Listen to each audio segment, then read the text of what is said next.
இவர் மனம் திரும்புகிற பெரிய கூட்டம் ஒன்று எழும்பும். இதுவரைக்கும் பாவம் செய்து வாழ்ந்தவர்கள் எல்லாம் மனம் திரும்பி கர்த்தரை வணங்க வருவார்கள்.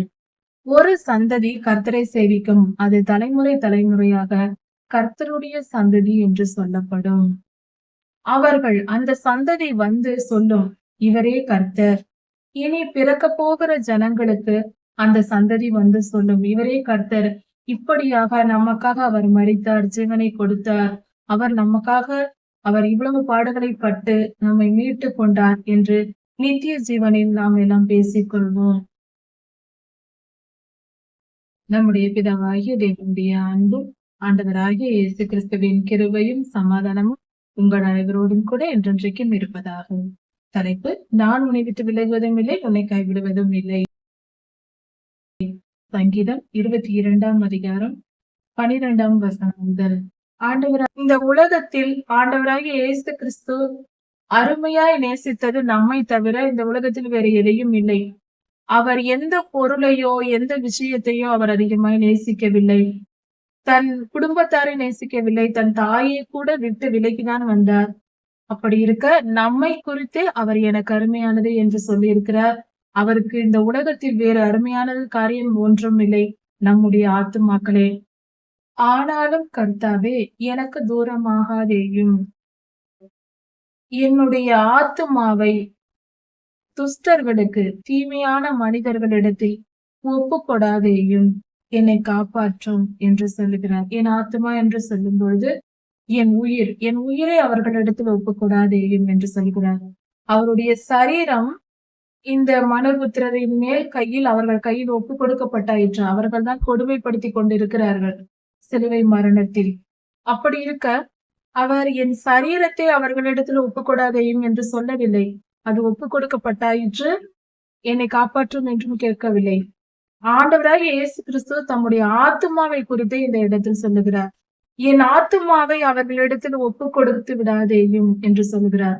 இதன் பொருள் என்னவென்றால், ஆண்டவராகிய இயேசு கிறிஸ்து மிக உயர்ந்த நிலையில், உச்சக்கட்ட, ஒரு மனிதன் சுமக்க முடியாத அளவுக்கு உபத்திரவத்தை சுமந்து கொண்டிருக்கிறார். பட முடியாத அளவுக்கு பலன், ஒரு உச்சக்கட்ட உயர்ந்த நிலையில் அவர் உபத்திரவத்தை அனுபவித்துக் கொண்டிருக்கிறார். அந்த நிலையில் என் ஆத்துமாவை பொல்லாதவர்களிடத்தில் விட்டு விடாதேயும் என்று சொல்லுகிறார். அப்படி என்றால், நான் மனம் தாங்க முடியாமல் நான் எதையும் செய்து விடக்கூடாது. அவர்கள் பேச்சை நான் கேட்டு விடக்கூடாது. நான் அவர்களுக்கு செவி கொடுத்து என்னை காப்பாற்றிக் கொள்ள நினைத்து விடக்கூடாது. அப்படி இருக்க இந்த பாடுகளை நான் சுமந்து உம்முடைய சித்தத்தை நான் நிறைவேற்ற வேண்டும். அப்படி இருக்க அதற்கு எனக்கு உதவி செய்யும். நான் மனம் பதறிவிடக் கூடாது. நான் சோர்ந்து போய்விடக் கூடாது. நான் சோர்ந்து போய் தவறு செய்து விடக்கூடாது. என் ஆத்துமாவை காத்துக்கொள்ளும். நான் தவறு செய்து அவர்கள் பேச்சை கேட்டு உம்முடைய சித்தத்தை விட்டு நான் வழி விலகி போய்விடக் கூடாது. இதுவரைக்கும் நான் பாட அனுபவிக்கிறேன், என்னை காப்பாற்றும் என்று கேட்ட ஆண்டவராய் இயேசு கிறிஸ்து என் ஆத்துமாவை காப்பாற்றும், என்னை காப்பாற்ற வேண்டாம் என்று சொல்வது போலதான் இந்த வார்த்தை இருக்கிறது. என் உயிரை காப்பாற்றும். நான் தவறு செய்துவிடக் கூடாது. உம்முடைய வார்த்தையை நான் மீறிவிடக் கூடாது. அதற்கேற்ற மன உறுதியை தாரும் என்று இந்த இடத்தில் ஜெபிக்கிறார். எனக்கு அருமையானதை நாய்களின் துஷ்டத்தனத்திற்கு தப்புவியும். எனக்கு அருமையானது என்று சொல்லும் போது இது நம்மை குறித்தும் ஆண்டவராக இயேசு கிறிஸ்து சொன்னார் என்று சொல்லலாம். நாம் அப்படியும் புரிந்து கொள்ளலாம், தவறில்லை. நமது ஆண்டவராக இயேசு கிறிஸ்துவுக்கு நாம் பிரியமானவர்களே, அவருடைய அருமைக்குரியவர்களே. அப்படி இருக்க நாம் பொல்லாதவர்களிடத்தில் மாட்டிக்கொள்ளாதபடிக்கு எனக்கு அருமையானதை நாய்களிடத்தில் ஒப்புக்கொடாதேயும். நாயை போன்ற இந்த மனிதர்களிடத்தில், அவருடைய சீஷர்களோ அல்லது அவருடைய நாமம் தரிக்கப்பட்ட இந்த காலத்தில் வாழ்கிற நாமோ, இதற்கு முன்பு வாழ்ந்தவர்களோ, எல்லா மனிதர்களையும் குறித்து சொல்லுகிறார். கர்த்தரை நம்புகிறவர்களை பொல்லாத நாய் போன்ற பொல்லாத மனிதர்களிடத்தில் ஒப்பு கொடுத்து விடாதேயும், எங்களை காப்பாற்றும் என்றே நமக்காகவும் சேர்த்தே ஆண்டவராகிய இயேசு கிறிஸ்து சிலுவையில் ஜெபித்திருக்கிறார். இங்கு எனக்கு அருமையானது என்று சொல்லும் போது, இந்த உலகத்தில் ஆண்டவராகிய இயேசு கிறிஸ்து அருமையாய் நேசித்தது நம்மை தவிர இந்த உலகத்தில் வேறு எதையும் இல்லை. அவர் எந்த பொருளையோ எந்த விஷயத்தையோ அவர் அதிகமாய் நேசிக்கவில்லை. தன் குடும்பத்தாரை நேசிக்கவில்லை. தன் தாயை கூட விட்டு விலகிதான் வந்தார். அப்படி இருக்க நம்மை குறித்தே அவர் எனக்கு அருமையானது என்று சொல்லியிருக்கிறார். அவருக்கு இந்த உலகத்தில் வேறு அருமையானது காரியம் ஒன்றும் இல்லை. நம்முடைய ஆத்துமாக்களே, நம் ஜீவனை காப்பாற்றும்படியாக பொல்லாத மனிதர்களாகிய நாயை போன்ற இந்த பொல்லாத மனிதர்களின் கூட்டத்திற்கு, அதாவது பொல்லாத ஆவிகளிடத்தில் ஒப்பு கொடுக்கப்படாதபடிக்கு நம்மை காப்பாற்றும்படியாகவே கர்த்தர் இந்த ஜெபத்தை பிதாவாகிய தேவனிடத்தில் சிலுவையில் அவர் இருக்கும் பொழுது ஜெபித்திருக்கிறார். நான் காண்டாமிருகத்தின் கொம்புகளில் இருக்கும் போது எனக்கு செவி கொடுத்தருளும். நான் காண்டாமிருகத்தின் கொம்பு, காண்டாமிருகத்திற்கு ஒரே ஒரு கொம்புதான், அதன் மேல் இருக்கும் போது என் ஜெபத்தை கேளும் என்று சொல்லுகிறார். அப்படி என்றால் மிகவும் ஆபத்தான சூழ்நிலை. காண்டாமிருகம் மிகவும் பலம் உள்ளது. அதாவது பொல்லாத ஆவியை குறித்து சொல்லுகிறார். நான் ஆபத்தான சூழ்நிலையில் இருக்கும் பொழுது நான் ஜெபிக்கும் போது என் ஜெபத்தை கேளும் என்று ஆண்டவராகிய இயேசு கிறிஸ்து கேட்கிறார். உம்முடைய நாமத்தை சபைக்கு அறிவித்து, உம்முடைய நாமத்தை என் சகோதரருக்கு அறிவித்து சபை நடுவிலே உம்மை துதிப்பேன். என் சகோதரர் என்றால் கர்த்தரை விசுவாசிக்கிற கிறிஸ்தவர்கள் எல்லோரும் அவருக்கு சகோதரர்கள் என்றே ஆண்டவர் சொல்லி இருக்கிறார். பிதாவாகிய தேவனுடைய குமாரன் அவராய் இருப்பதினாலும், நாம் தேவ பிள்ளைகளாய் இருப்பதினாலும், அவரும் குமாரனாய் இருப்பதினாலும் நம்மை சகோதரர் என்று சொல்வது ஆண்டவராகிய இயேசு கிறிஸ்துவுக்கு வழக்கம். அவர் இந்த பூமியில் இருக்கும் பொழுதே அப்படித்தான் சொல்லியிருக்கிறார். நாம் நமது ஆண்டவராகிய இயேசு கிறிஸ்துவுக்கு சகோதர சகோதரிகளாய் இருக்கிறோம். அப்படித்தான் அவர் சொல்லுகிறார். நமக்கு நம் முன்பாக நமக்கு அவர் தம்முடைய நாமத்தை, பிதாவாகிய தேவனுடைய நாமத்தை நமக்கு அறிவிப்பார். சபை நடுவில் நாம் எல்லாரும் கூடியிருக்கிற இடத்தில் ஆண்டவராகிய இயேசு கிறிஸ்து பிதாவாகிய தேவனை நோக்கி ஸ்தோத்தரிப்பேன், துதிப்பேன் என்று சொல்லுகிறார். கர்த்தருக்கு பயப்படுகிறவர்களே அவரை துதியுங்கள்.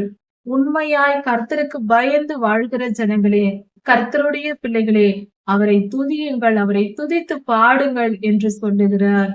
இந்த இடத்தில் அவர் ஜெபிக்கிற ஜெபமாய் இருக்கிறது.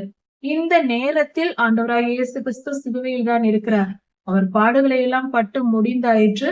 ஜீவனை விடு போகும் நேரத்தில், நமக்காக ஜீவன் தரும் நேரத்தில் அவர் சொல்லுகிறார், நான் எல்லா போராட்டத்தையும் போராடி ஜெயம் கொண்டு விட்டேன், வெற்றி பெற போகிறேன். ஜனங்களே, நீங்கள் எல்லோரும் வாருங்கள், என் சகோதரரே, என் சகோதரிகளே வாருங்கள், நாம் எல்லோரும் கர்த்தரை துதிப்போம், பிதாவாகிய தேவனை துதிப்போம். ஏனென்றால் இந்த காரியம் எதை குறித்து சொல்லப்படுகிறது என்றால், நாம் பரலோகத்தில் சேர்ந்திருக்கும் போது சொல்லப்பட போகிற ஒரு காரியம். ஆண்டவராகிய இயேசு கிறிஸ்து சிலுவையில் எல்லா போராட்டங்களையும் போராடி முடிந்த பின்பு சொல்லுகிறார், நான் வெற்றி பெற போகிறேன், நீங்கள் எல்லாரும், நாம் எல்லாரும் ஒன்றாக இருக்க போகிறோம், சந்தோஷமா இருங்கள், நாம் கர்த்தரை துதிக்க போகிறோம், பரலோகத்தில் ஒன்றாய் வாழப் போகிறோம், இனி நரகத்திலிருந்து உங்களை நான் காப்பாற்றி விட்டேன் என்ற சந்தோஷத்தில் அவர் சொல்லுகிற காரியமா இருக்கிறது. கர்த்தருக்கு பயப்படுகிறவர்களே, நீங்கள் எல்லாரும் கர்த்தரை துதியுங்கள். யாக்கோபின் சந்ததியாரே, கர்த்தரை கனம் பண்ணுங்கள், கர்த்தருக்கு மரியாதை செலுத்துங்கள். யாக்கோபின் சந்ததியார் என்று சொல்லப்படும் போது இஸ்ரவேல் வம்சத்தில் பிறந்தவர்கள், இரத்தத்தின்படி இஸ்ரவேலர்களாய் இருப்பவர்கள் எல்லோரும் ஆண்டவராகிய இயேசு கிறிஸ்துவின் பிள்ளைகளே. நாம் எல்லோரும் கர்த்தரை மகிழ்ந்து களி கூற வேண்டும், கர்த்தரை துதித்து பாட வேண்டும். இஸ்ரவேலின் வம்சத்தாரே, நீங்கள் எல்லோரும் அவர் மேல் பயபக்தியாய் இருங்கள். அதாவது ஆண்டவராகிய இயேசு கிறிஸ்து இந்த உலகத்தை விட்டு அவர் போக போகிறார். அவருடைய வாழ்நாள், அதாவது இங்கு இருக்க வேண்டிய நேரம் முடிந்து அவர் வெற்றி சிறக்க போகிறார். அவர் சிலுவையில் வெற்றி பெற போவதை, அவர் முற்றிலுமாக இந்த உலக காரியங்கள் எல்லாம் அவர் தேவ சித்தத்தை நிறைவேற்றி முடிக்க போகிற, வெற்றி பெற போகிற அந்த நேரத்தில் நீங்கள் எல்லாரும் சந்தோஷமா இருங்கள், கர்த்தரை மகிமைப்படுத்துங்கள் என்று சொல்லுகிறார். தான் இதை சொல்லுகிறார். உபத்திரவப்பட்ட மனிதனுடைய துன்பத்தை அவர் அற்பமாய் எண்ணுவதில்லை. கர்த்தர் நாம் படுகிற பாடுகளை அவர் சாதாரணமாக நினைப்பதில்லை. அவர் உணர்கிற தேவனாய் இருக்கிறார். பிதாவாகிய தேவனாய் இருந்தவர் குமாரனாக இந்த மனித குலத்தோடு வந்து வாழ்ந்து பாடுபட்டதினால் அவர் எல்லாம் அறிந்து வைத்திருக்கிறார். நம் வேதனைகள் அவருக்கு புரியும், எல்லாவற்றையும் புரிந்தே அவர் நியாய தீர்ப்பு செய்வார். அப்படிப்பட்ட உபத்திரவப்படுகிற மனிதனை பார்த்து அருவருப்பாக அப்படிப்பட்டவர்களை எண்ணாமலும் அவர்களுக்கு தம்முடைய முகத்தை மறைக்காமலும் இருந்து தம்மை நோக்கி அந்த மனிதன் கூப்பிடும்போது அவனை கேட்டருளி அவர்கள் செய்கிற ஜெபத்தை கேட்டு அவர்களுக்கு பதில் அளிக்கிற தேவனாய் இருக்கிறார்.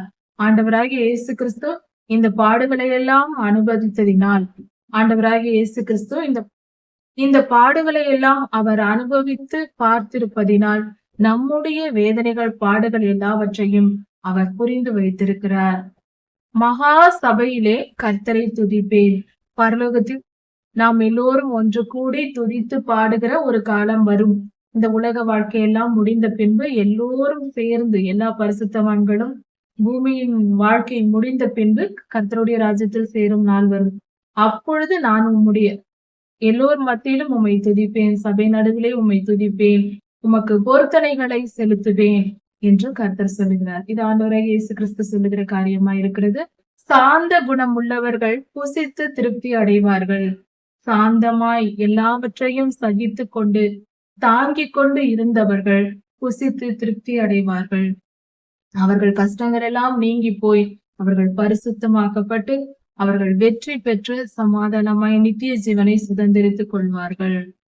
கர்த்தரை தேடுகிறவர்கள் அவரை துதிப்பார்கள். கர்த்தரை தேடி கர்த்தரை நாடி அவர் மேல் வாஞ்சையாய் அன்பு கூர்ந்து வாழ்கிற மனிதர்கள் கர்த்தரை துதிப்பார்கள். அவர்கள் இருதயம் என்றென்றைக்கும் வாழும். அப்படி என்றால் நித்திய ஜீவனை அப்படிப்பட்டவர்கள் சுதந்திரித்துக் கொள்வார்கள் என்பதே பொருள்.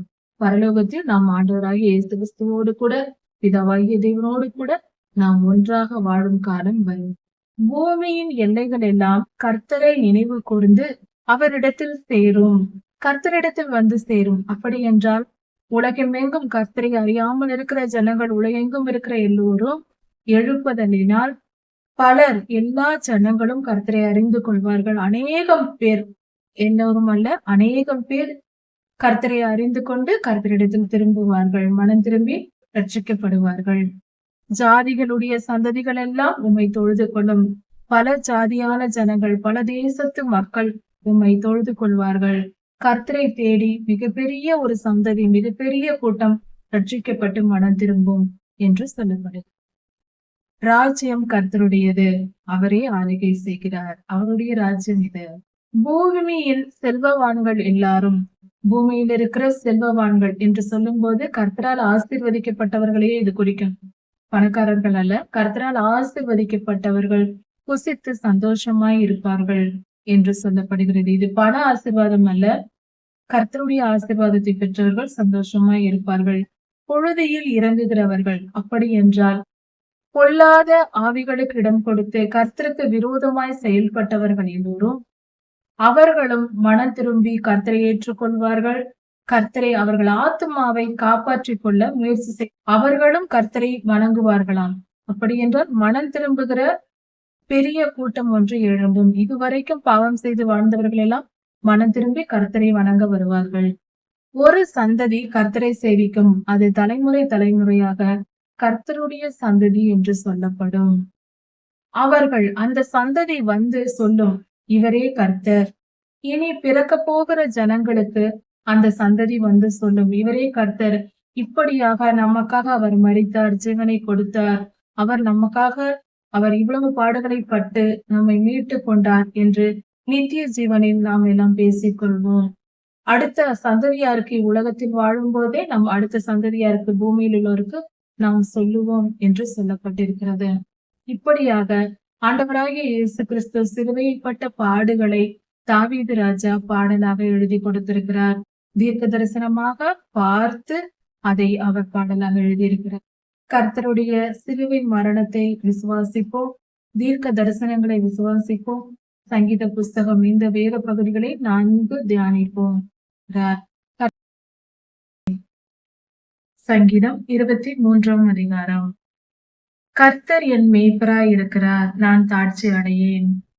இந்த வேத வசனங்கள், இந்த வேத பகுதி, இந்த சங்கீதம் ஆண்டவராகிய இயேசு கிறிஸ்துவின் உயிர்த்தெழுதலை குறிக்கிறது. ஆண்டவராகிய இயேசு கிறிஸ்து பாடுவது போல கொடுக்கப்பட்டிருக்கிற வசனமாயிருக்கிறது. இந்த முழு அதிகாரத்தையும் படித்து பார்த்தால் புரியும். கர்த்தர் என் மேய்ப்பராய் இருக்கிறார், நான் தாழ்ச்சி அடையேன். ஆண்டவராகிய இயேசு கிறிஸ்து சிலுவையில் தம் ஜீவனை கொடுத்த பின்பு அவர் பாதாளத்திற்கு சென்றார். 3ஆம் நாள் அங்கு ஜெயித்து வெற்றி பெற்று 3ஆம் நாள் உயிர்த்தெழுந்தார். அப்படி அவர் உயிர்த்தெழுந்த பின்பு அவருடைய மனநிலையை வெளிப்படுத்தும்படியாக பாடின சங்கீதமாய் இருக்கிறது. ஆண்டவராகிய இயேசு கிறிஸ்து கர்த்தரை நோக்கி ஜெபித்திருக்கிறார். அதை பரிசுத்த ஆவியானவர் தாவீது ராஜாவுக்கு வெளிப்படுத்தி இந்த சங்கீதத்தை எழுத வைத்திருக்கிறார். இது முழுவதும் ஆண்டவராகிய இயேசு கிறிஸ்து பிதாவை நோக்கி பாடின சங்கீதம். இதை தாவீது ராஜா தரிசனமாக பார்த்து கேட்டு அதை பாடலாக நமக்கு எழுதி கொடுத்திருக்கிறார். கர்த்தர் என் மேய்ப்பராய் இருக்கிறார், நான் தாழ்ச்சி அடையேன். அதாவது ஒரு நல்ல மேய்ப்பர் தன் ஜீவன்களை, தன் ஆடுகளை, தன் மாடுகளை, தன் கால்நடைகளை பத்திரமாக பார்த்து கொள்வார்.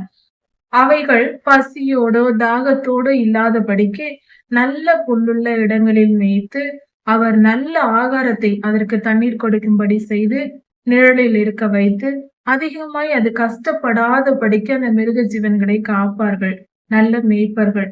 அது போல பிதாவாகிய தேவன் என்னை காப்பாற்றினார்.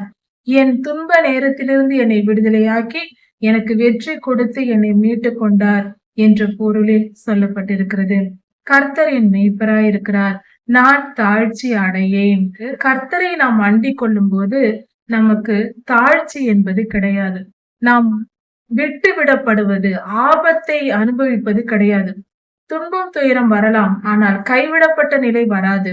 அதாவது இதன் பொருள் என்னவென்றால், நாம் உயிர் பாதுகாக்கப்படும், நரகத்திற்கு போவாது. சரீரம் பாடுகளை அனுபவிக்கலாம், மரணமும் நேரிடலாம், ஆனாலும் நம் உயிர் நித்திய ஜீவனை சுதந்திரித்துக் கொள்ளும் என்பதே இதன் பொருளாய் இருக்கிறது. நான் தாழ்ச்சி அடையேன் என்பது. அது மட்டுமல்ல, இவ்வுலக வாழ்க்கையிலும் நமக்கு உயர்வை தருவார். சில நாள் நாம் துன்பத்தை அனுபவிக்கலாம், பல நாட்கள் நம் துன்பத்தை அனுபவிக்கலாம். ஆனால் நிரந்தரமாக கர்த்தர் நம்மை காலம் முழுவதும் இப்படியே நீ வாழ்ந்துட்டு போ என்று சொல்ல மாட்டார். அவர் நம்மை காக்கிற தேவன். கொஞ்ச காலம் நம்மளுடைய மீறுதலின் நிமித்தமாகவும் நம்மளுடைய அதாவது ஒரு உதாரணத்தை நாம் வைத்தால் இதில் சுலபமாக புரிந்து கொள்ளலாம். மேய்ப்பர்கள் மலை பிரதேசங்களில் ஆடுகளை மேய்ப்பார்கள். அப்படி மேய்க்கும் போது சில ஆடுகள் அடங்காமல் மிக வேகமாக, இந்த வெள்ளாடுகள் என்று சொல்வார்கள், கருப்பு நிறமாய் இருக்கும் அந்த ஆடுகள் என்ன செய்யும், மிக வேகமாக ஓடி ஓடி போய் விழ போகும், துள்ளி குதிக்கும். அது மேய்ப்பனின் சொல்லை கேட்காமல் திரும்பும். அதனால் என்ன ஆகும் என்றால், மேய்ப்பனுக்கு அடங்காத ஆடுகள் சில நேரம் மலையிலிருந்து துள்ளி குதித்தால் கீழே விழுந்து செத்து போய்விடும். அதை காக்கும்படியாக அதிகமாய் அடங்காமல் அலைகிற ஆடுகளை அந்த மேய்ப்பர்கள் என்ன செய்வார்கள் என்றால், காலை அடித்து அதன் கீழ்ப்பகுதியில், காலின் கீழ்ப்பகுதியை உடைத்து விடுவார்கள். அதன் பின்பு அதனால் ஒரு காலை காயப்படுத்தி விடுவார்கள். இரும்பு அடிபடுவது போல அடித்து காயப்படுத்தி விடுவார்கள். அப்பொழுது என்ன ஆகும் என்றால், அந்த ஆடால் அதிக தூரம் ஓட முடியாது, வலியால் துவண்டு படுத்து விடும். அதால் மேய்ச்சலுக்கும் போக முடியாது. அப்படிப்பட்ட இதெல்லாம் ஆட்டு குட்டியாய் இருக்கும் போது செய்கிற செயல்கள். அப்பொழுது அது அடங்காமல் திரிவதினால் அந்த ஆட்டின் காலை உடைத்து விட்டு அதற்கு மருந்து வைத்து அதே மேய்ப்பர் கட்டு போடுவார்கள். கட்டு போட்டு அந்த ஆட்டுக்குட்டியை தன் தோளில் சுமந்து கொண்டு மேய்ச்சலுக்கு எடுத்து கொண்டு போவார்கள். புல் அதிகமாய் இருக்கிற இடங்களில் கொண்டு போய் இறக்கி விட்டு மேயும்படி செய்வார்கள். இப்படியாக அது படுத்து கொண்டும் உட்கார்ந்து கொண்டும் அது மேய்ந்து கொள்ளும். அதால் நடக்க முடியாது. தினமும் அதை சுமந்து கொண்டே மேய்ப்பர்கள் திரிவார்கள். இது வழக்கமாக மேய்ப்பர்கள் செய்கிற செயல். ஏன் அப்படி செய்கிறார்கள் என்றால், அதன் காலை உடைப்பது அதன் உயிரை காப்பாற்றுவதற்காக. அந்த ஆட்டுக்குட்டியை முழுவதுமாய் நாம் இழந்துவிடக் கூடாது என்பதற்காக இப்படி செய்வார்கள். அந்த வலியுள்ள நாட்களில் அந்த ஆட்டுக்குட்டி மெதுவாக நடக்க பழகி கொள்ளும், அது அமைதியாக இருக்க கற்றுக்கொள்ளும்.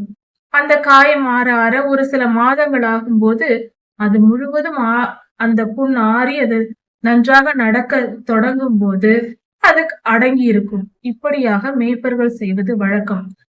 அது போலதான் கர்த்தரும் சில நேரங்களில் நமக்கு சில துன்பங்களை கொடுத்து நம்மை அடக்கி நம்மை நல்ல வழியில் செலுத்துவதற்காக கீழ்ப்படிதலுள்ள பிள்ளைகளாய் நம்மை மாற்றுகிறார். நாம் பெருமை பிடித்தவர்களாகவும் கர்த்தருக்கு கீழ்ப்படியாதவர்களாகவும் இருந்தால், கர்த்தருடைய பிள்ளைகளாய் இருக்கும் போது அவர்களை இப்படியாக அவர் வழி நடத்தி அவர்களுக்கு சில துன்பங்களை அனுமதித்து அவர்களை ஜீவன் காப்பாற்றப்படும்படியாக, நரகத்திற்கு போகாதபடிக்கு, அக்னி கடலுக்கு போகாதபடிக்கு அவர்களை காக்கும்படியாக இப்படியாக சில துன்பங்களை தருவார். ஆனால் காப்பாற்றி விடுவார். நிரந்தரமாக அந்த துன்பம் இருக்காது. இதுதான் கர்த்தர் என் மேய்ப்பராய் இருக்கிறார், நான் தாட்சி அடையேன் என்பதன் பொருளாயிருக்கிறது. அவர் என்னை புல்லுள்ள இடங்களில் மேய்த்து, அதிகம் புல்லிருக்கிற இடங்களில் நல்ல இடத்தில் கொண்டு போய் மேய்த்து அமர்ந்த தண்ணீரண்டை நடத்துகிறார். அமர்ந்த தண்ணீர் என்றால் நீர் நிற்கிற இடங்கள். அந்த இடத்தில் போய் தண்ணீர் குடிப்பது என்றால் ஆடுகளுக்கும் மாடுகளுக்கும் சுலபமாக தண்ணீர் கொடுக்கும், அதால் குடிக்க முடியும். அது சுலபமாய் இருக்கும். நல்ல செழிப்பான உணவு, நல்ல தண்ணீர், அமைதியான நிம்மதியான வாழ்க்கை இப்படியாக கர்த்தர் எனக்கு தருவார். கர்த்தர் இப்படிதான் நம்மை போஷிப்பார். நல்ல உணவு, நல்ல உடை, இருக்க இடம், தேவையான எல்லா வசதிகளையும் தருவார். நிச்சயம் தருவார். அவரை நம்பி இருக்கிறவர்களை அவர் ஒருபோதும் கைவிட மாட்டார். படிப்பு, சம்பாத்தியம், பணம் சேகரிப்பு, சொத்து போன்ற காரியங்களில் நாம் மனதை செலுத்தாமல் அதிகமாய் நம் கடமையை செய்ய வேண்டும். மனதை அதில் செலுத்தக்கூடாது. படிக்கிற பிள்ளைகள் படிக்க வேண்டும், ஆனால் மனம் அதில் இருக்கக்கூடாது. வேலை செய்கிறவர்கள் வேலை செய்ய வேண்டும், மனம் அதில் இருக்கக்கூடாது. உலக வாழ்க்கையின்படி குடும்பத்திற்கு பெரியோர்கள் செய்ய வேண்டிய எல்லா கடமைகளையும், பிள்ளைகளுக்கு செய்ய வேண்டியவைகளையும், முதியோர்களுக்கு செய்ய வேண்டிய கடமை எல்லாவற்றையும் செய்ய வேண்டும். ஆனால் மனம் அதில் இருக்கக்கூடாது. நம் கடமையை செய்ய வேண்டும். நம்முடைய இருதயமோ கர்த்தரையே நோக்கி கொண்டிருக்க வேண்டும். அவருடைய வழிகளில் நடப்பதை குறித்தும் பரிசுத்தமாய் இந்த செயல்கள் எல்லாவற்றையும் நீதியின்படி செய்வதே ஜெபமாய் இருக்கிறது. இப்படி நம் கடமைகளை நீதி நியாயமாய் செய்வதே ஜெபம். அப்படி நாம் பரிசுத்தமாய் நாம் செய்யும் பொழுது, கர்த்தரை தேடும் போது நமக்கு எல்லா ஆசீர்வாதங்களும் நிறைவாய் கிடக்கும். புல்லுள்ள இடங்களில் நம்மை மேய்த்து அமர்ந்த தண்ணீரண்டை நடத்துவார். முதலாவது தேவனுடைய ராஜ்யத்தையும் நீதியையும் தேடுகிறவர்களுக்கு ஒரு குறைவும் வராது. அப்ப குறைவு, தண்ணீர் குறைவு, சகல வசதிகளும் அவர்களுக்கு கர்த்தர் கொடுப்பார். ஒரு குறைவும் வைக்க மாட்டார். அவரை நம்பியவர்களை அவர் கைவிடவே மாட்டார். அவர் என் ஆத்துமாவை தேற்றி, ஆத்துமா சிலுவை மரணத்திற்கு பின்பு அவர் மிகுந்த துயரத்துடன் உடைக்கப்பட்ட நிலையிலிருந்து அவர் வந்திருக்கிறார். இது உயிர்த்தெழுதலை பற்றி குறிக்கிற செய்தியா இருக்கிறது என்று சொல்லப்பட்டிருக்கிறது. அதனால் அவர் ஆத்துமா உடைக்கப்பட்டு நொறுக்கப்பட்டு சிலுவை மரணத்தில் இருந்து வந்திருக்கிறது. இப்பொழுது அவர் இருதயத்தை பிதாவாகிய தேவன் தேற்றுகிறார், குமாரனை தேற்றுகிறார். அது போலதான் நம்மையும் நாம் உடைக்கப்பட்டு நொறுக்கப்பட்ட நேரத்தில் அந்த மேய்ப்பன் ஆட்டுக்குட்டியை தேற்றுவது போல, சுமந்து கொண்டு திரிவது போல, கால் உடைக்கப்பட்ட ஆட்டுக்குட்டியை தானே உடைத்திருந்தாலும் அதை சுமந்து கொண்டு திரிவது போல நம் ஆத்துமாவை அவர் தேற்றுகிறார். எழும்பு எழும்பு என்று நம்மை தேற்றி ஆற்றி அவர் கொண்டு வருகிறார். அவருடைய நாமத்தின் நிமித்தம் நம்மை நீதியின் பாதையில் நடத்துகிறார். உலகத்தார் நம்மை பார்த்து கிறிஸ்துவின் பிள்ளைகள் இவர்கள் என்று சொல்லுவார்கள். அப்பொழுது உலகத்தாருக்கு முன்பாக அவர் எப்படி நீதியா இருக்கிறாரோ அந்த நீதியின் பாதையை நமக்கு காட்டுகிறார் கர்த்தர். நீதியாய் நாம் வாழ்ந்தால்தான் அவருக்கு பிடிக்கும். அந்த பாதையில் நம்மை வழி நடத்துவார். ஏனென்றால் கர்த்தருடைய நாமம் மகிமைப்படும்படியாக. கர்த்தருடைய பிள்ளைகள் என்று சொல்லிக்கொண்டு நாம் பாவம் செய்யவோ அவர் அனுமதிக்க மாட்டார். நாம் எந்தவித குற்றம் செய்யவும் அவர் அனுமதிக்க மாட்டார். அவருக்கு பிடிக்காது. நீதியின் பாதையில் நம்மை நடத்துவார். நாம் மீறி சென்றால் நாம் சில கஷ்டங்களை பட வேண்டி வரும். நான் மரண இருளின் பள்ளத்தாக்கில் நடந்தாலும் பொல்லாப்புக்கு பயப்படேன், நீர் என்னோடு இருக்கிறீர். அதாவது ஆண்டவராகிய இயேசு கிறிஸ்து பாதாளத்திற்கு சென்று வருகிற அந்த சமயம் பாதாளத்தில் சென்றார். அங்கு மரண இருள், மரணம் அடைந்துதான் அங்கு போயிருக்கிறார். அப்பொழுதும் கர்த்தர் அவரை கைவிடவில்லை. அவர் ஜீவனை, அவர் ஆத்துமாவை காப்பாற்றி வைத்திருந்தார். அந்த ஆத்துமா அழிக்கப்படவில்லை, அது நரகத்துக்கு போகவில்லை. அந்த ஆத்துமாவை அவர் காத்து வைத்து, நான் மரண இருளின் பொல்லாப்புக்கு, அந்த இருளில் நடந்தாலும், அப்படிப்பட்ட துன்பம் வந்தாலும் நான் என்ன செய்ய மாட்டேன், நான் பயப்பட மாட்டேன். நீர் தான் என்னோடு இருக்கிறீரே ஆண்டவரே, நீர் என் தேவனாயிருக்கிறீர், நீர் என்னோடு இருக்கிறீர் என்று சொல்லுகிறார். உமது கோலும் உமது தடியும் என்னை தேற்றும். மேய்ப்பர்கள் வைத்திருக்கிற கோலானது அந்த ஆடுகளுக்கும் மாடுகளுக்கும் மேலே இருக்கிற மரத்தில் இருக்கிற இலை தழைகளை அதை அறுத்து போடுவதற்கும் அந்த ஆடுகளை வழி நடத்துவதற்கும் பயன்படும். அதைதான் இங்கு சொல்லப்பட்டிருக்கிறது.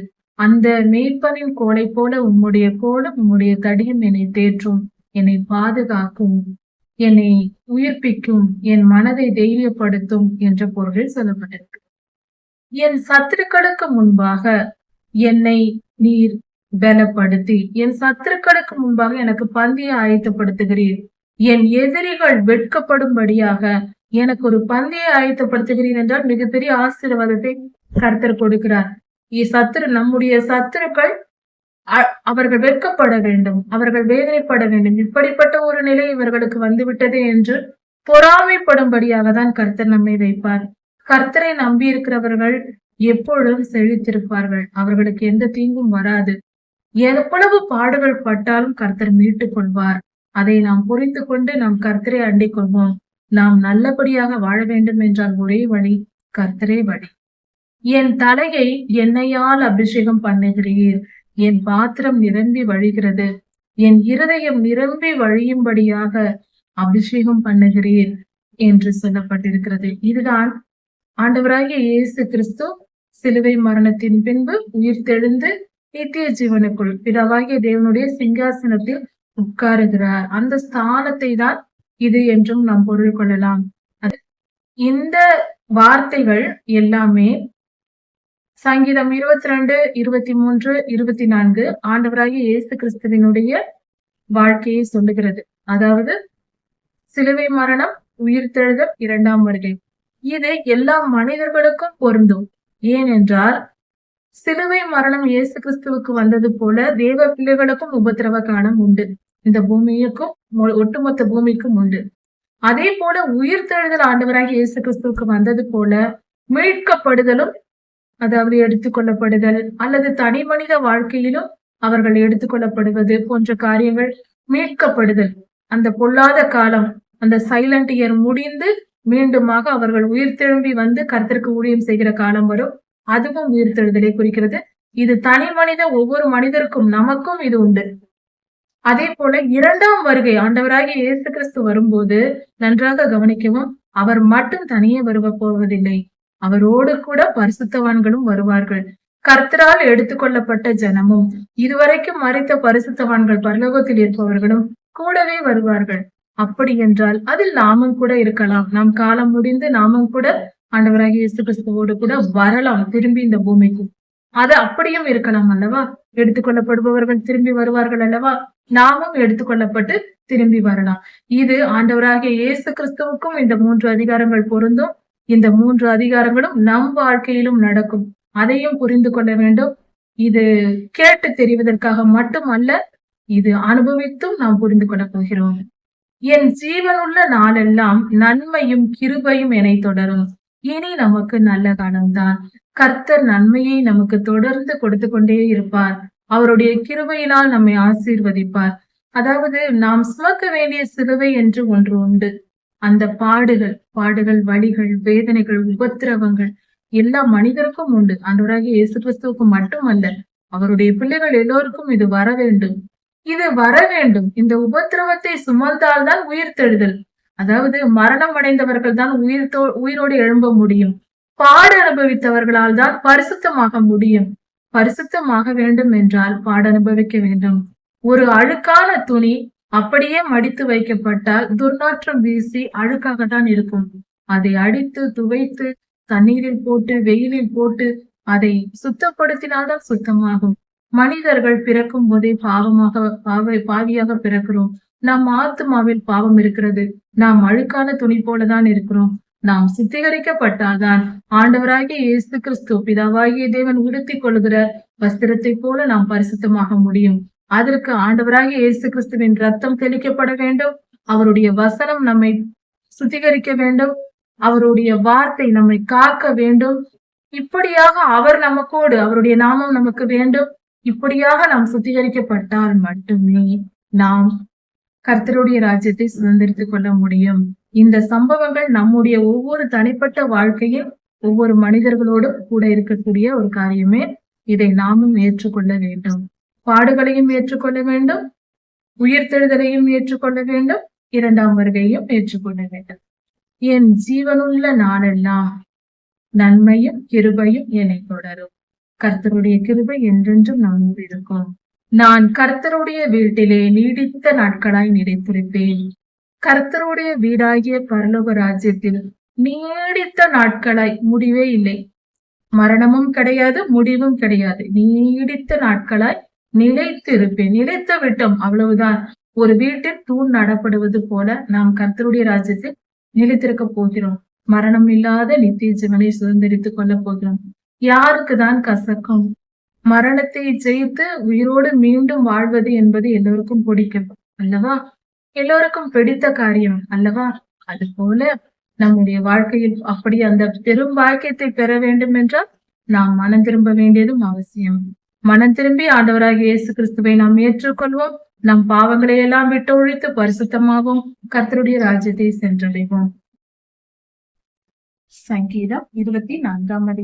இந்த பூமியும் அதிலுள்ள நிறைவுகளும் கர்த்தருடையது. அவரே சகலத்தையும் படைத்தார். அதாவது யூனிவர்ஸ் என்று சொல்லப்படுகிற வான மண்டலங்கள் எல்லாவற்றிலும் ஒட்டுமொத்தமாக ஒரு யூனிவர்ஸ். அதற்குள் நிறைய கேலக்சிகள், அதற்குள் அநேகம், ஒவ்வொரு கேலக்சிக்குள்ளும் அநேகம் சூரிய குடும்பங்கள், ஒவ்வொரு நட்சத்திர அந்த சூரிய குடும்பங்களுக்கு உள்ளே அநேக கிரகங்கள் இருக்கிறது. அந்த கிரகங்களுக்கு நடுவில் ஒரே ஒரு பூமி. அந்த பூமியில் உயிரினங்கள் வாழ்கின்றன. இந்த பூமியும் இதில் இருக்கிற எல்லா நிறைவுகளும், அதில் இருக்கிற தாவரங்கள், விலங்கினங்கள், பறவைகள், மனிதர்கள், எல்லாவித பரப்பன, ஊர்வன, நீந்துவன, நடப்பன எல்லாம் சகலமும் கர்த்தருடையது. ஏனென்றால் அவரே அதை படைத்தார். தேவனாகிய கர்த்தர் இவைகளை எல்லாம் உருவாக்கி இருக்கிறார். அப்படி இருக்க சகலமும் அவருடையது. கர்த்தரே அதை கடல்களுக்கு மேலாக அஸ்திபாரம் போட்டு, கடல் நீருக்கு மேல் கொஞ்சம் உயர்த்தியபடி வெட்டாந்தரையை வைத்து அதன் மேல் மிருகங்களையும் பறக்கிற வானத்தில் பறக்கிற பறவைகளையும் மற்ற எல்லாவற்றையும் உண்டாக்கினார். அவைகளை அவர்தான் உருவாக்கினார். அவைகளை நிலைப்படுத்தினார். எங்கெங்கே எது இருக்க வேண்டும் என்று நிறுத்தி வைத்தார். அதன் இயல்புக்கு ஏற்றபடி அங்கு வைத்தார். இப்படி இருக்க கர்த்தருடைய பர்வதத்தில், அதாவது பரலோகத்தில் இருக்கிற கர்த்தருடைய ஸ்தானத்தில் பரலோகத்திற்கு ஏறுகிறவன் யார்? யார் அங்கு போக முடியும்? இப்படி சகலத்தையும் படைத்த தேவன் அங்கு இருக்கிறார் பரலோகத்தில். அவரிடத்தில் நாம் போய் சேர வேண்டும் என்றால் நாம் எப்படி இருக்க வேண்டும் என்று கர்த்தர் சொல்லுகிறார். அதாவது இந்த பூமியையும் இதில் உள்ள எல்லாவற்றையும், மனித இனத்தையும் எல்லாவற்றையும் படைத்த ஆண்டவர் சொல்லுகிறார். அவர் சொல்லுகிறார். அதை நன்றாக புரிந்து கொள்ள வேண்டும். யார் சொல்லுகிறார்கள் என்பது முக்கியம். அவர் சொல்லுகிறார். அவருடைய பர்வதத்தில் யார் போய் இருக்க முடியும்? அப்படி என்றால் இதன் பொருள் ஒரே வார்த்தையில் சொல்ல வேண்டும் என்றால், உன்னையும் நீ இருக்கிற இந்த பூமியையும் படைத்த நான் சொல்லுகிறேன், என்னுடைய பர்வதத்தில் நீ வந்து இருக்க வேண்டும் என்றால் உன் மனதில் சுத்தம் உள்ளவனாய், மாசு இல்லாதவனாய் இருக்க வேண்டும். கைகள் சுத்தம் உள்ளவனாய் இருக்க வேண்டும். தீமையான செயல்களை செய்யாதவனாகவும் இருதயத்தில் தவறான எண்ணங்களை நினைக்காதவனாகவும் இருந்து மாயைக்கு உன்னை ஒப்பு கொடுக்காமலும் இருக்க வேண்டும் என்று கர்த்தர் சொல்லுகிறார். மாயைக்கு ஒப்பு கொடுத்தல் என்றால் என்ன? மாயை என்றால் என்ன? அதாவது இந்த உலகத்தின் காரியங்கள் எல்லாமே மாயைதான். இந்த உலகத்தில் எதெது காரியங்களை நாம் மேன்மையாக நினைக்கிறோமோ அவை எல்லாமே மாயைதான். அதாவது நிறைய பணம் சம்பாதிக்க வேண்டும் என்று சொன்னால் அது மாயை. அதிகமாய் படிக்க வேண்டும்னால், பெரிய படிப்பாளியாக வேண்டும், பெரிய விஞ்ஞானியாக வேண்டும் என்றாலும் அதிலும் மாயை இருக்கிறது. அதுவும் மாயைதான். ஏனென்றால் நிரந்தரமற்ற இந்த உலகத்தில் இருக்கிற எல்லா காரியங்களும் மாயையா இருக்கிறது. இதில் எதுவும் நிரந்தரம் இல்லை. ஒரு மனிதன் எவ்வளவு பெரிய விஞ்ஞானியாய் கண்டுபிடித்தாலும் அவனுக்கும் மனித வாழ்க்கையில் ஏற்படுகிற வயது, முதிர்ச்சி, நோய், வியாதி போன்ற பல காரியங்கள், முதுமை, மரணம், இவை எல்லாம் அவனும் சந்திக்கத்தான் வேண்டும். எவ்வளவு பெரிய விஞ்ஞானியாய் இருந்தாலும் ஒரு கண்டுபிடிப்பையே ஆராய்ந்து கொண்டிருந்தால் கூட ஆயுள் முடிந்தால் போக வேண்டியதுதான். என் வேலை இன்னும் இருக்கிறது, நான் இன்னும் ஆராய்ச்சி செய்து முடிக்கவில்லை, நான் போகாமல் இருக்கிறேன் என்று கேட்க முடியாது. அதனால் எல்லோரும் மனிதர்கள் என்ற ஒரு வட்டத்திற்குள் நாம் இருக்கிறோம். நம்முடைய வல்லமை, நம்முடைய திறமை எல்லாம் ஒரு கட்டத்திற்கு தான். அது ஆயுள் என்னும் ஒரு வட்டத்திற்குள் தான் அடங்கி இருக்கிறது. ஆயுட்காலம் வரைக்கும் 70-80 வயது வரைக்கும் நம்முடைய ஆட்டங்கள் எல்லாம் ஆடலாம். அதன் பின்பு என்ன நடக்கிறது அதை நம்மால் முடிவு பண்ண முடியாது. அதற்கு மேல் நான் இருக்க வேண்டும் என்று நினைத்தாலும் முடியாது. அப்படிப்பட்ட இந்த உலகத்தின் மாயைகளை, பேர் புகழுக்கு ஆசைப்படுவதும் மாயைதான். உலகத்தின் ஐஸ்வர்யங்கள், பணம் பொருள் போன்ற காரியங்கள், உயர்ந்த பதவி, நற்பெயர், எல்லோராலும் புகழப்படுவது போன்ற காரியங்களில் விருப்பம் வைக்காமல் கர்த்தருக்கு பிரியமாய் நடப்பதையும் நீதியின் பாதையையும் தெரிந்து கொள்ள வேண்டும். மாயை என்பது இவ்வுலகத்தின் உயர்வு என்று நாம் நினைப்பதும் இன்பம் என்று நினைக்கிற காரியங்களுமே. அப்படிப்பட்ட மாயைக்கு நம் வாழ்க்கையை ஒப்பு கொடுத்து விடக்கூடாது. இந்த உலகத்தில் புகழ்ச்சி வரலாம், நல்ல காரியங்களை நாம் செய்யும் பொழுது புகழ்ச்சி வரலாம். அதை வேண்டாம் என்று சொல்லவில்லை, அதை கர்த்தரே சில நேரங்களில் நமக்கு கொடுப்பார். ஆனால் அதை நம் இருதயத்தில் ஏற்றுக்கொண்டு மேன்மை பாராட்டக்கூடாது. அதை கர்த்தரே கொடுத்தார், நாம் அல்ல என்பதை உணர்ந்து நம்மை தாழ்த்தி சரியான மனநிலையில் இருக்க வேண்டும். ஏனென்றால் நன்மையும் தீமையும் கர்த்தரிடத்திலிருந்தே வருகிறது. அதனால் இந்த நிதானம் தேவை. எல்லாவித உயர்வுகளும், எல்லாவித ஐஸ்வர்யங்களும், ஆசீர்வாதங்களையும் கர்த்தர் நமக்கு தருவார். ஆனால் அவைகளை நாம் நேசிக்க கூடாது. இவ்வுலகத்தின் இன்பங்களை விரும்பக்கூடாது. அதை நாடி நாம ஓடக்கூடாது. கர்த்தர் தருவார், பெற்றுக்கொள்ள வேண்டும், நாம தேடக்கூடாது. இதுவே மாயையை நம் ஆத்மாவுக்கு ஒப்புக்கொடாமல் இருக்கிறது. நம் ஆத்மா எப்பொழுதும் கர்த்தரையே நேசிக்க வேண்டும், அவரையே விரும்ப வேண்டும். தேவ ராஜ்யத்திற்கு அடுத்த காரியங்களை செய்வதிலேயே நம் ஆத்மா வாஞ்சை அதில் இருக்க வேண்டும்.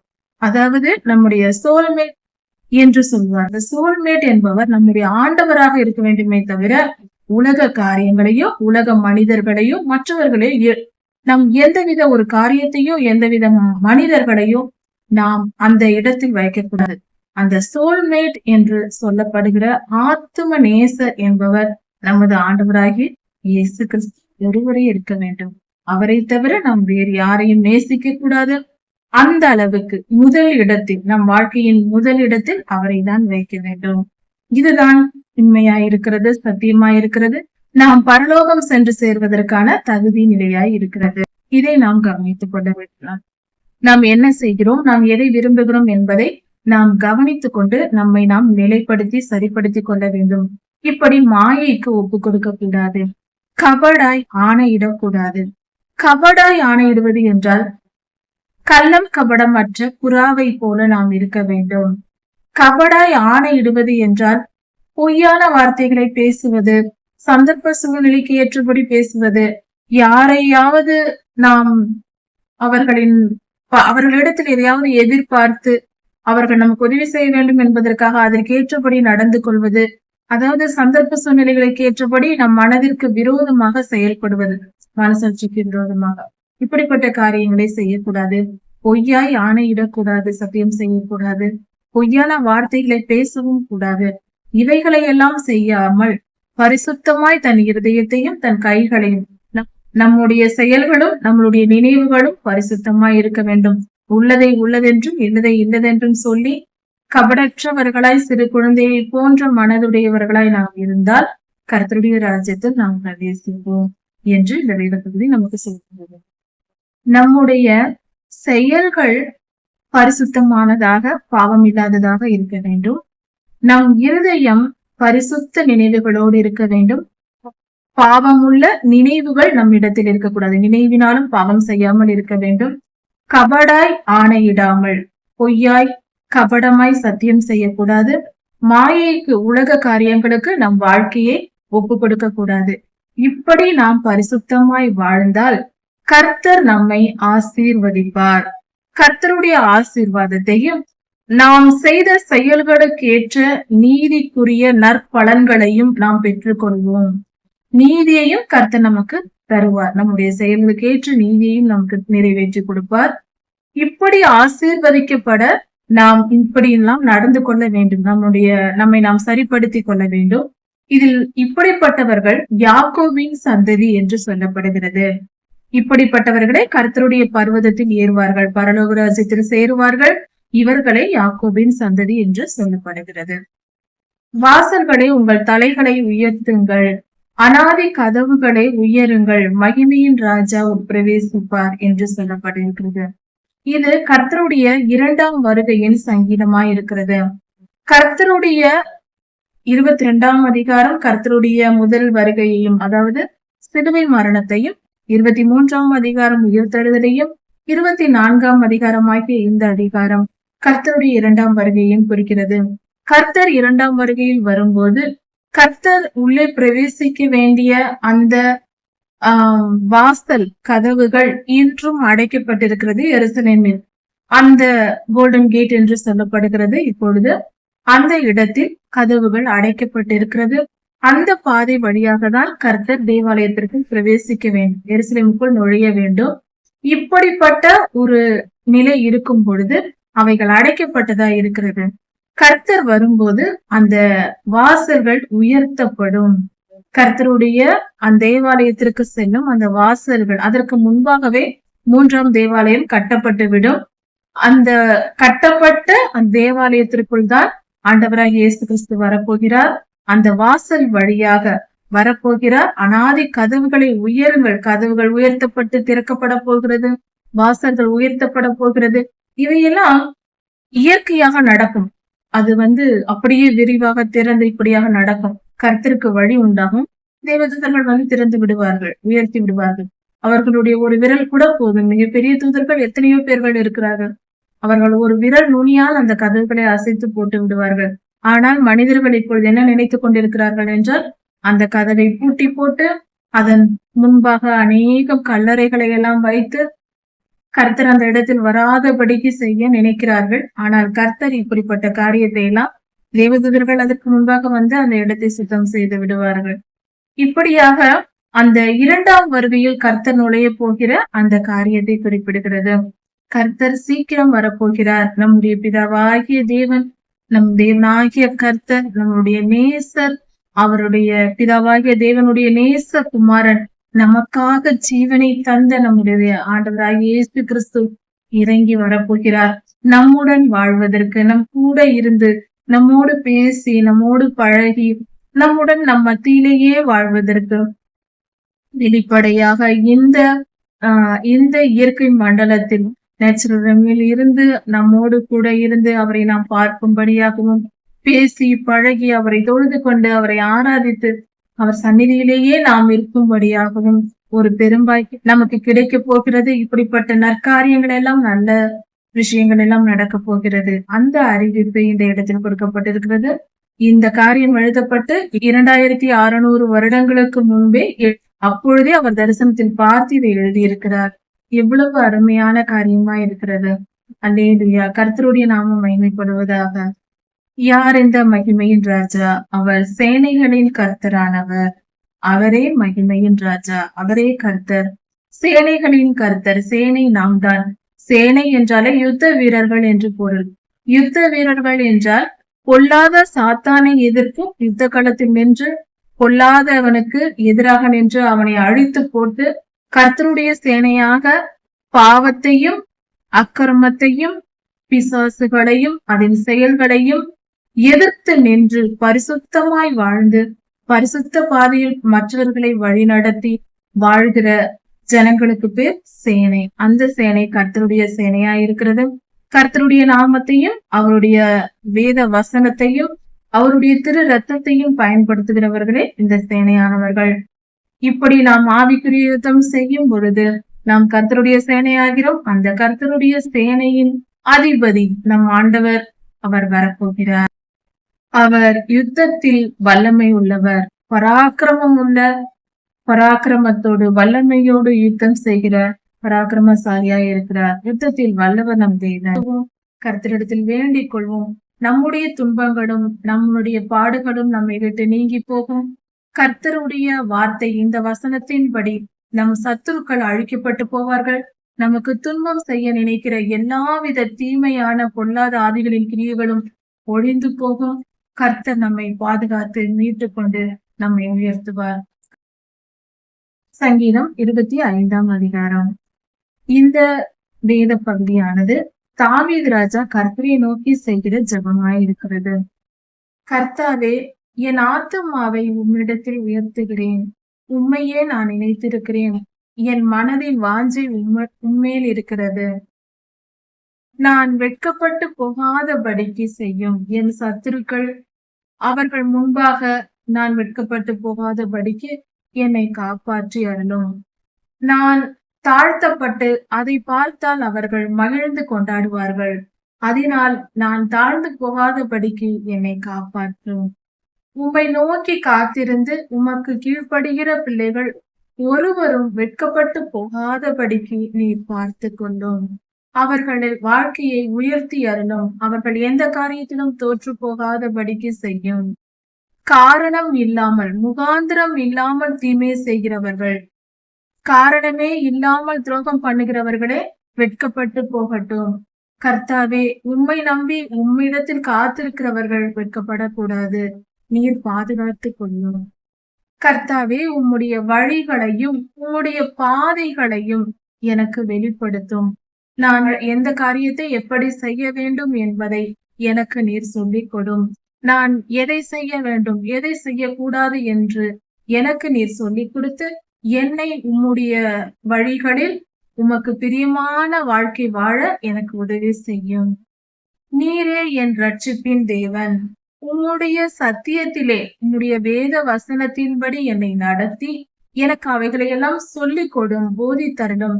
வேத வசனங்களை எனக்கு சொல்லிக் கொடுத்து அதன் பொருளை புரிய வைத்து உமக்கு பிரியமான வழியில் வேத வசனத்தின்படி வாழ எனக்கு உதவி செய்யும். என்னை ஆளுகை செய்து வழி நடத்தும். உம்மை நோக்கி நாள் முழுவதும் நான் காத்திருக்கிறேன். கர்த்தாவே, உம்முடைய இரக்கத்தையும் உம்முடைய காருண்யத்தையும் நினைத்தருளும். நீர் எவ்வளவு என் மேல் அன்பாயிருக்கிறீர், எவ்வளவு என் மேல் கிருபையாயிருக்கிறீர். உம்முடைய கிருபை பெரியது, உம்முடைய அன்பு பெரியது, உம்முடைய இரக்கம் பெரியது. அதை நினைத்து பார்த்து என்னை காப்பாற்றும். என் இளவயதின் பாவங்களை நினையாதிரும். சிறு வயதிலும் வாலிப வயதிலும் நான் செய்த பாவங்கள் எல்லாவற்றையும் நினைக்காதிரும். என்னை காப்பாற்றும். அதையெல்லாம் நினைத்து பார்த்து எனக்கு தண்டியாதிரும். உம்முடைய கிருபையின்படி என்னை காத்து கொள்ளும். எந்த தகுதியும் இல்லாத எனக்கு உம்முடைய இரக்கத்தை காட்டும். கர்த்தர் நல்லவராய் இருக்கிறார், உத்தமராய் இருக்கிறார். அவர் பாவிகளுக்கு வழிகாட்டுகிறவராய் இருக்கிறார்.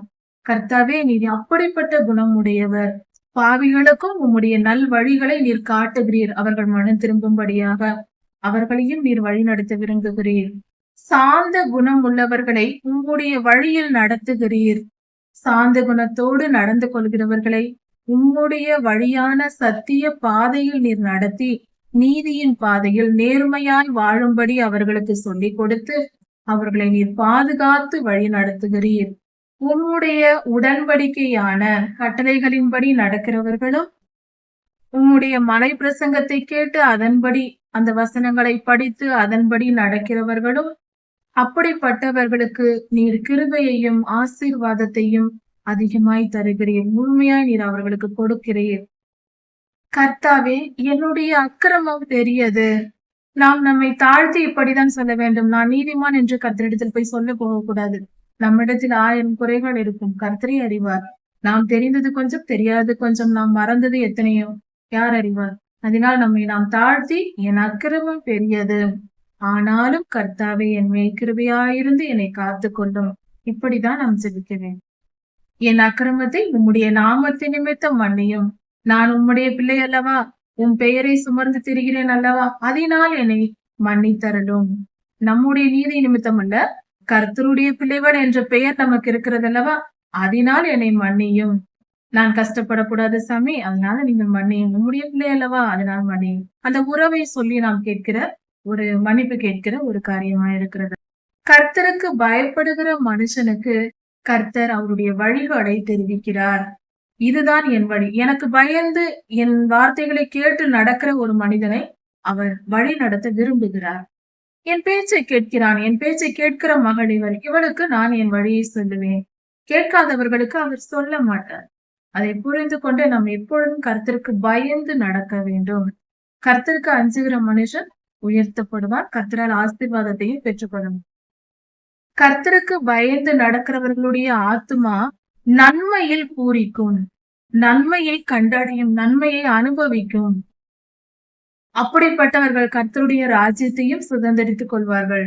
கர்த்தருக்கு பயப்படுதலே நமக்கு முதல் ஞானத்தின் ஆரம்பமாய் இருக்கிறது. நாம் கர்த்தருடைய ராஜ்யத்திற்கு செல்வதற்கு முதல் தகுதியாகவும் இருக்கிறது. அப்படிப்பட்ட கர்த்தருக்கு பயந்து நடக்கிற சந்ததியை கர்த்தர் இந்த பூமியை ஆளுகை செய்ய வைப்பார். இந்த பூமியை ஆளுகை செய்ய அவர்களை அதிகாரியாக்குவார். கர்த்தருக்கு பயப்படுகிற ஜனங்களுக்கு, யார் பயப்பட்டு நடக்கிறார்களோ அப்படிப்பட்டவர்களுக்கு தம்முடைய ரகசியங்களை அவர் வெளிப்படுத்துவார். அவர் சொல்ல நினைக்கிற பல ரகசியங்களை எனக்கு பயந்து நடக்கிற, எனக்கு கீழ்ப்படிந்து நடக்கிற என் பிள்ளைகளுக்கு நான் சொல்லுவேன் என்று ரகசியங்களையும் அவர் சொல்லிக் கொடுப்பார் நமக்கு. கர்த்தருக்கு பயந்து நடந்தால் அது மட்டுமல்லாமல் தம்முடைய உடன்படிக்கையையும் ஏற்படுத்துவார். இப்படி ஆதி காலத்தில் கர்த்தர் 10 கட்டளைகளுக்கு கீழ்ப்படிந்து நடந்தால் நீங்கள் என் ஜனம், நான் உன் தேவன் இஸ்ரவேலுக்கு சொன்னார். அதே போல மலை பிரசங்கத்தை செய்தார் 2000 வருடங்களுக்கு முன்பாக மனுஷகுமாரனாக அவதரித்த போது. அதன்படி நடக்கும் போது நீங்கள் மீட்கப்படுவீர்கள், மனம் திரும்புங்கள் என்று பிரசங்கம் பண்ணார். அது போல ஒவ்வொரு மனிதனுக்கும் தனிப்பட்ட முறையில் கர்த்தர் உடன்படிக்கையை செய்வார். நீ இந்த காரியத்தை செய்தால் நான் உனக்கு இந்த காரியத்தை, இந்த பலனை உனக்கு நான் கொடுப்பேன் என்று அப்படிப்பட்டவர்களுக்கு, அவருக்கு பயந்து நடக்கிறவர்களோடு அவர் உடன்படிக்கையும் செய்வார். தனிப்பட்ட ஒரு மனிதனிடத்திலும் உடன்படிக்கை செய்வார். சில காரியங்களை அது கர்த்தருக்கும் அந்த மனிதனுக்கும் மட்டுமே தெரிந்த காரியமாய் இருக்கும். ரகசியம் இருக்கும் அவர்களுக்குள். இது அற்புதமான வெளிப்பாடு. கர்த்தர் ரகசியமாய் பல காரியங்களை செய்ய ஒவ்வொரு மனிதனுக்கும் கர்த்தருக்கும் ரகசியங்களை வெளிப்படுத்துவார், கொடுப்பார். அவர்கள் இருவருக்கு மட்டுமே தெரிந்த ரகசியங்கள் இருக்கும். இந்த உலகத்தின் திட்டத்தில் அவைகள் கர்த்தர் வைத்திருப்பது. அவர்களோடு உடன்படிக்கை ஏற்படுத்தி நெருக்கமான ஒரு உறவு இருக்கும். கர்த்தருக்கு பயந்து நடந்தாலாம். என் கண்கள் கர்த்தரையே எப்பொழுதும் நோக்கி கொண்டிருக்கிறது. எப்பொழுதும் நான் கர்த்தரையே நினைத்து கொண்டிருக்கிறேன். என் மனதில் அவரையே நோக்கி பார்த்து கொண்டிருக்கிறேன். அப்படி இருப்பதினால் நான் எனக்கு மறைவாக, எனக்கு தெரியாமல் என்னை வீழ்த்துவதற்கு என் எதிரிகள் வைக்கும் வலையில் நான் விழமாட்டேன். கர்த்தர் என்னை காப்பாற்றி விடுகிறார். நான் எப்பொழுதும் அவரையே பார்த்து நடந்து கொண்டிருப்பதினால் என் கால்களை விழத்தள்ளவோ, என் வாழ்க்கையை தோல்வியில் அடைய பண்ணவோ யாராலும் முடியாது. என்னை வீழ்த்தி விட, என்னை அழித்து போட, என்னை தோற்கடிக்க யாராலும் முடியாது. என் கண்கள் கர்த்தரையே நோக்கி கொண்டிருக்கிறது. அவர் என்னை பாதுகாக்கிறார். எனக்கு எந்த தீங்கும் யாரும் செய்ய முடியாது. என்னை தோற்கடிக்கவும் யாராலும் முடியாது என்று நாம் புரிந்து கொள்வோம். இப்படி நடந்தா நமக்கு இப்படிப்பட்ட காரியங்கள் நமக்கு கிடைக்கும். முழு பாதுகாப்பு, கர்த்தருடைய பாதுகாப்பு கிடைக்கும். என்னை கவனித்து பார்த்து, நான் தனித்தவனாய் இருக்கிறேன், எளியவனாய் இருக்கிறேன், எனக்கு யாரும் இல்லை ஆண்டவரே, அப்படி இருக்க நீர் என் மேல் நோக்கமாயிருந்து எனக்கு இரக்கம் காட்டும். எனக்கென்று ஒரு மனிதனும் இல்லை என்னை நேசிக்கவோ, என் மேல் அக்கறை காட்டவோ, என் துன்ப நேரத்தில் எனக்கு ஆறுதல் சொல்லவோ, எனக்கு உதவி செய்யவோ எதற்கும் எனக்கு ஆள் இல்லை. யோபையாவும் இப்படிப்பட்ட நிலையில் இருந்திருக்கிறார். தாவீது ராஜாவும் இப்படிப்பட்ட நிலையில் இருந்திருக்கிறார். அப்படி இருக்க நம் வாழ்க்கையில் இப்படிப்பட்ட நிலை வருவது ஒரு சாதாரண விஷயம்தான். நாம் அவ்வளவு பெரியவர்கள் அல்ல என்றாலும் இவ்வளவு சிறியவர்களா இருக்கிற நமக்கு இப்படிப்பட்ட நிலை வரலாம். அதனால் சோர்ந்து போகாமல் தைரியமா இருக்க வேண்டும். கர்த்தரை நம் துணை. பரிசுத்தவான்கள் எல்லோரும் இப்படிப்பட்ட தனிமைப்படுத்தப்பட்ட ஒரு நிலையை கடந்து போகத்தான் செய்கிறார்கள். இது கர்த்தருடைய பிள்ளைகளுக்கு பொதுவான காரியமாக தான் இருக்கிறது. என் இருதயத்தில், என் மனதில் வியாகுலங்கள் பெருகி இருக்கிறது. என் வேதனை மிகவும் பெரியதா இருக்கிறது. என் துன்பம் பெரியதா இருக்கிறது. என் வேதனையெல்லாம் நீக்கி போடும். எனக்கு சந்தோஷம் தாரும், சமாதானம் தாரும் என்று நான் ஜெபிப்போம். என் துன்பத்தை எல்லாம் நீர் நீக்கி போடும், என்னை காப்பாற்றும். என் துன்பத்தையும் நான் படும் வேதனைகளை எல்லாம் நீர் பார்த்து, என் வலிகளை, நான் அனுபவிக்கிற கண்ணீரை, நான் படுகிற பாட்டை எல்லாம் நீர் பார்த்து என்னை மன்னித்து இந்த துன்பத்திலிருந்து விடுதலையாக்கும். நான் எவ்வளவு கஷ்டப்படுகிறேன் பார்த்தீரா? என்னை காப்பாற்றும் சுவாமி. என் பாவத்தை எல்லாம் மன்னித்து விடும். நான் எவ்வளவு கஷ்டப்படுகிறேன். என் வலி எவ்வளவு கொடுமையா இருக்கிறது. நான் எவ்வளவு கண்ணீர் வடிக்கிறேன். என்னை மன்னியும், என்னை காப்பாற்றும் என்று கெஞ்சி கேட்பார் கர்த்தரிடம். என் சத்துருக்களை பாரும். அவர்கள் உக்கிர பகையாய் என்னை பகைக்கிறார்கள். முழுமையாய் என்னை பாய்க்கிறார்கள், பயங்கரமாய் என்னை பாய்க்கிறார்கள். நான் அவர்களுக்கு என்ன தீங்கு செய்தேன்? ஒரு தீங்கும் செய்யவில்லை. ஆனாலும் என்னை முழுமையாய் பாய்க்கிறார்கள். அவர்களிடத்திலிருந்து என்னை காப்பாற்றும்.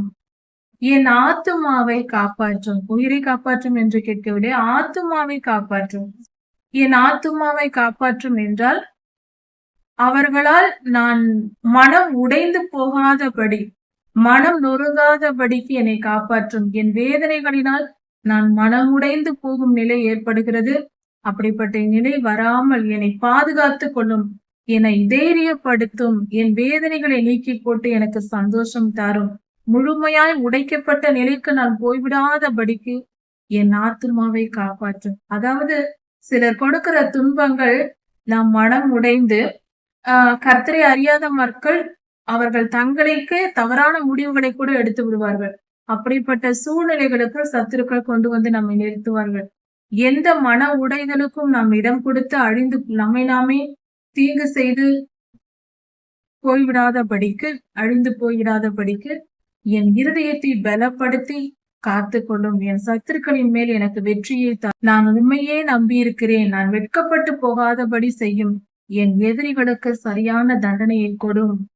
உத்தமமும் நேர்மையும் என்னை காக்க கடவுளது. நான் நடந்த உத்தமமான வாழ்க்கை, நேர்மையாய் நடந்ததை எனக்கு அதற்குரிய பலனை தாரும். உண்மையே நம்பி இருக்கிறேன். நான் எங்கு போவேன்? கர்த்தாவே, இஸ்ரவேலாகிய எங்களை நீர் மீட்டு கொண்டும் காத்து கொண்டும் எங்களை எல்லா துன்பத்துக்கும் நீங்களாக்கி மீட்டு விடும். இப்படியாக தாவீது ராஜா ஜெபிக்கிறார். நாமும் இந்த ஜெபத்தை செய்து கர்த்தருக்கு மகிமையை செலுத்துவோம். கர்த்தரிடத்தில் வேண்டிக் கொள்வோம். நம்முடைய துன்பங்களும் நம்முடைய பாடுகளும் நம்மை விட்டு நீங்கி போகும்.